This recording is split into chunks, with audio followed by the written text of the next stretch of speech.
Thank you. Oh, keep clapping for me, everybody. Woo!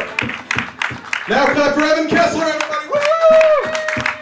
Oh, a big round of applause for Kevin Anderson. Woo! Oh, and clap for Casey Coop. Casey Coop, everybody. Oh, and a big round of applause for Evan Kessler, everybody. Woo! Oh, and a big round of applause for Kevin Anderson. Oh, yeah. Yeah, keep going. And a big round of applause for Casey Coop. Woo! Oh, give it up for Gus the bartender in the back. Woo! Oh, another round of applause for me. Woo! Me. Now everybody give a big fake laugh. We're going to try again. Big fake laugh. All right, thank you very much. I've been Phil Gould. You can follow me on Twitter, @Fool.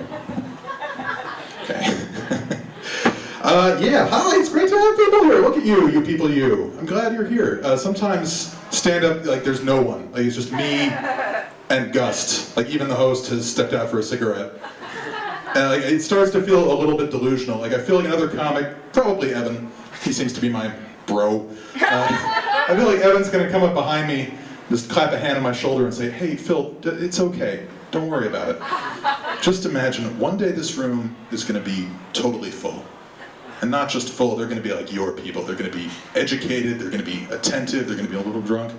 And they're going to be great. And over there by the soundboard, that's where we'll build our farmhouse. We'll raise cows, pigs, chickens maybe. And a little patch of alfalfa for the rabbits. And I get to tend the rabbits, Evan Kessler? Yeah, Phil. You get to take care of the rabbits. And I'll look out into that audience so real I can almost see them. And then Evan Kessler will shoot me in the back of the head. And it's sad. It's real sad. But it's necessary. There's no room in this world for a man like me, with my clumsy hands and equally clumsy transitional jokes. You guys like Chubby Checker? I love Chubby Checker, the 60s musician. He, if you're not familiar, but you are, if you're not familiar, Chubby Checker, very famous for his great song in the 60s, The Twist. Slightly less famous for his follow-up the subsequent year, Let's Twist Again. True story. Other songs by Chubby Checker include Twistin' in America, Twistin' World, Twistin' Insurrection. I don't know, I lost track after Twistin' World. So like, one of two things was happening with Chubby Checker. He had this huge success, like Billboard-topping, record-breaking success with The Twist, and he wasn't able to quite follow that up in an interesting way. You know, like he had all this pressure on him probably, you know, they wanted more, he thought they wanted more twist, that's not necessarily what they wanted, but you know, he kind of kept doing that. Either that, or Chubby Checker lived his entire life in the thrall of Krelkorian, the elder god whose sigil is the twisted man. Krelkorian. Krelkorian. In the days before written history, the adherents of Krelkorian would perform frenzied, gyrating dances, finally snapping their own necks and spines and lying, wrenching on the ground in a horrifying semblance of what was once human life. Krelkorian! Locked into eternal combat with Malg Thakrit, the elder god whose sigil is the guy doing the hand jive. So it'll come as a surprise to no one that I dropped acid for the first time relatively recently. How recently, you ask? So recently, I think there's a watch there. It was a few months ago. It was on a Saturday. Sorry, my boss is here. It was on a Saturday. No, it was a Friday night. I had like full 48 hours. It's all good. It was great. I mean, I think in the long run, it's really going to help my comedy career. Hey, you guys ever notice how we're all just like the limbs of a giant 7-dimensional being separated only by the lie that is the human ego?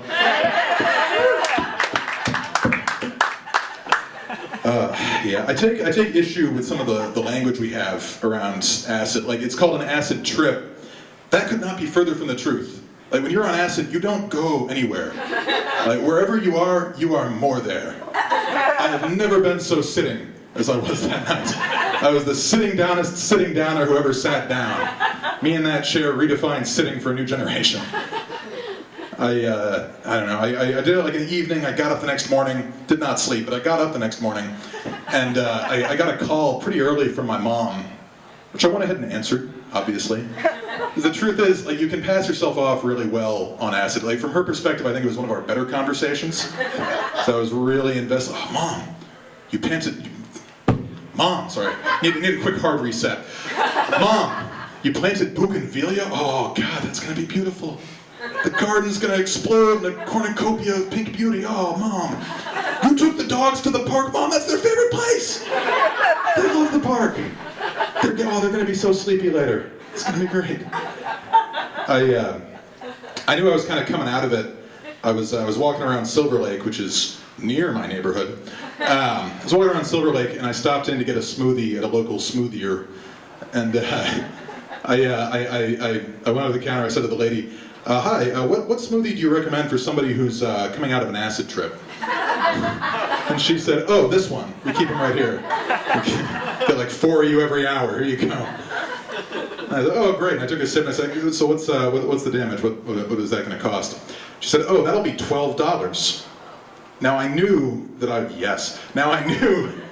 was coming out of it, or I was pretty much out of it, because if I was still like in the depths of the acid trip, it would have been the acid sit, whatever it was. It would have been something along the lines of $12. Well, okay, I mean, money's just like a transactional language we use to communicate value. Right now I feel I can shed that much. Somebody will tell me $12 for something else later. What I said instead was, $12 fucking dollars? Did Tom Cruise pee in this? Does it come with a gift certificate for $8?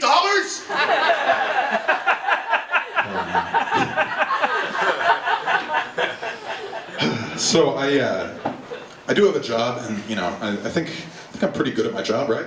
Yeah. Shut up. It's amazing I don't get fired every day. No, I mean, I'm pretty good at my job. I have very little patience for people who are bad at their job.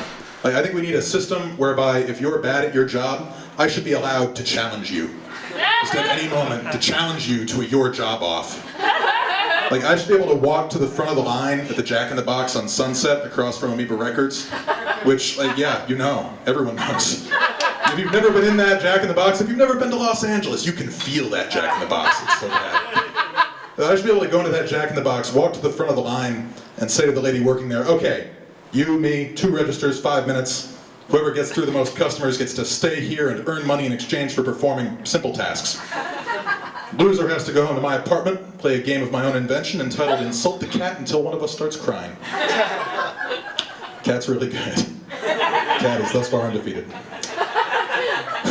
One day. That joke is old. That's 2 cats ago, actually. That was back when I had a cat. I mean, like, I liked that cat, but like we had like a banter thing going on with me and that cat. There's a lot of love, but just so many, back and forth. My current cat, though, I would never insult. I adore her. I love her so much. I call her Millie, which is short for Milady, which is short for My Lady. And she's absolutely central. I've come very close to calling in Kitty Cat Asleep on My Tummy to work. I make every choice on her behalf. And I know you look at me and you think, "Phil, you're a giant, bald acid freak. Are you really also a cat guy? Are you really a cat-obsessed person?" Allow me to answer your question with a question of my own.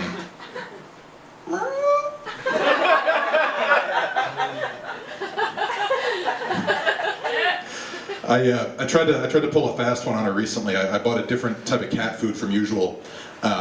If you want to know how that story plays out, she didn't eat it. But I was fascinated when I tried to give it to her, because the cat food I bought was multicolored. Like the little pebbles that we give to our best friends to eat were several different colors. That's insane to me. I'm really into this notion. We're coming up on a really long bit, everybody. Stay with me. This cat food, that means that there is a person or team of people at the cat food factory whose entire job it is to make cat food be multicolored. Like, there's a guy, let's call him Dave. Dave goes to work every day, and his whole day is based around supervising the application of dye to the sawdust and elbows and whatever else cat food is made out of. Dave has a 4-year degree in chemical engineering, and that is not an easy degree to get. Like, everybody else in college is making fun of him, couldn't really go out and party, he had to keep to the books so that one day he could do this. I think the most exciting part of Dave's life when it comes around, every few months Dave gets invited to a big meeting at cat food corporate headquarters, which is, it's a bit of an event. Like, it's a kind of a trek. The headquarters is about 30 minutes outside of Toledo. And so he makes his way there, he goes into the building, it's all super intimidating, sits down in the conference room, giant, beautiful mahogany table, sits down, he gets there a little bit before everybody else because he had farther to go and, didn't quite track it right. Everybody else files in, they're all in these just like beautiful, immaculate suits with really expensive haircuts. Dave doesn't own a suit. Why would Dave own a suit? Just, he wore his best shirt, his lucky tie his wife gave him. He sits there, the meeting goes on, he doesn't really, he's a smart guy, but he doesn't like track all this, he doesn't know anything about ad placement, he doesn't know anything about, revenue. Just sort of tries to keep up. Excuse me, everything's fine. Tries to keep up as best he can, but it's not really. Finally, one of the guys turns to him after like an hour and says, "Anyway, Dave, thanks so much for coming out. I know it's kind of a trek. We were thinking about, the guys and I were tossing around some ideas. We're thinking about having like a holiday special, doing a little fun theme thing for the holidays coming up. Do you think you could help us out with that?" And Dave says, Yeah, sure. No, I mean, I can color the cat food any color you want. Like holiday colors, that's no problem. Oh, fantastic. Thank you so much, Dave. Well, if there's no other business, we can probably conclude. Slowly a hand goes up at the foot of the table. How do you know it's the foot of the table? You know it's the foot of the table. Over here at the head of the table, on this side of the act out, the boss is sitting, sees that hand go up. Yes, Brian? What do you have for us today? Yeah. Cats don't give a shit what color their food is. Cats don't care at all.